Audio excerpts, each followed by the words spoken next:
15 years old, my parents told me I was adopted. It's funny. So many things I remember so clearly. Our California living room, the fish tank humming in the silence between my mother's halting admissions, the hunch of my father's shoulders as he sat on the couch, elbows on knees, his slacks riding up his calf and showing his black socks. Like something from a made-for-TV movie.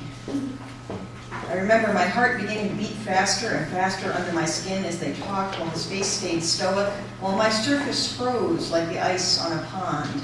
I remember so much, but I don't remember why they chose that moment to tell me. You came from the mainland, they told me, from the same province as our ancestors. Mom's medical difficulties had led them to the decision to adopt. Mom cried a little while telling me this, and I'm not sure which of us she was crying for. They seemed to think they should have told me a long time before, but they had never been sure how.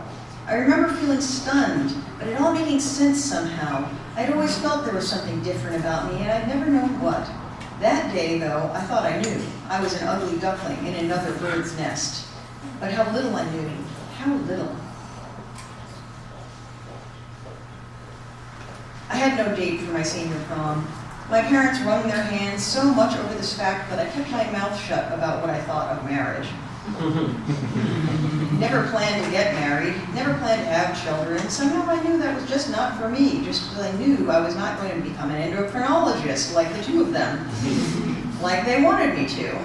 I had learned, though, not to protest too loudly, because if I did, they would moan and cry that only if they hadn't told me I was adopted, surely I would have gone along with all of their plans. There was no convincing them otherwise. So I would nod and smile, and then I would do whatever I wanted for myself anyway. So it was when I applied to college in Boston. So it was when I had a relative in San Francisco, Chinatown, make me a dress. My mother was scandalized I hadn't picked a more Western dress. It was imported silk, embossed with tiny flowers, edged with satin pipe, and closed with knotted cloth buttons. It was everything a ball gown should be, a Cinderella dress, but a Chinese Cinderella in flat silk slippers. I wore jeans and sneakers to school every day, but for this one night I wanted to be a princess. I think I knew the prom was no place for me, so the only way to do it was to become someone else.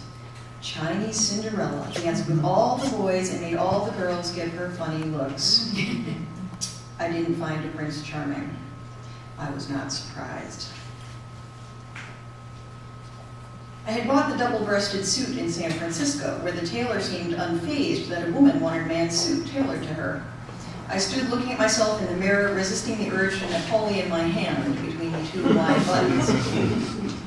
I'd gotten my hair cut that morning, and it seemed like a stranger, or maybe a long-lost brother, stared back at me from the glass. I'd been in San Francisco for a week at that point, and I was losing hope of finding Jin there. I had been trying to make friends with the other whores so I could ask around if anyone had seen her, but it was difficult to make friends with these women who were, by and large, closely guarded by their men and who knew very little of the outside world. I could not become one of them, and it took me too long to gain their trust. I needed a faster way to go from house to house, and it was overhearing the bragging of some Taiwanese businessmen about how many whores they could see in a night that gave me the idea to impersonate them. In the mirror, my twin smiled. When I first met Jin, I thought she was the most beautiful woman I'd ever seen. That is, she was the most beautiful woman I had ever seen, and I wasn't even conscious enough of the thought to know that I had thought it. It was only later when I began to realize what my thoughts were, as she occupied more and more space in my head. My poor, overworked brain, all crammed with women's studies classes and contradictory politics and comparative literature. When I arrived at the restaurant to begin my evening's work, I would forget it all. Jin's hands were soft as they brushed my hair and pinned it into place as they buttoned my silk-embroidered bar hostess dress. Each night, she transformed me from an overworked college student into something more elegant, but she herself never changed.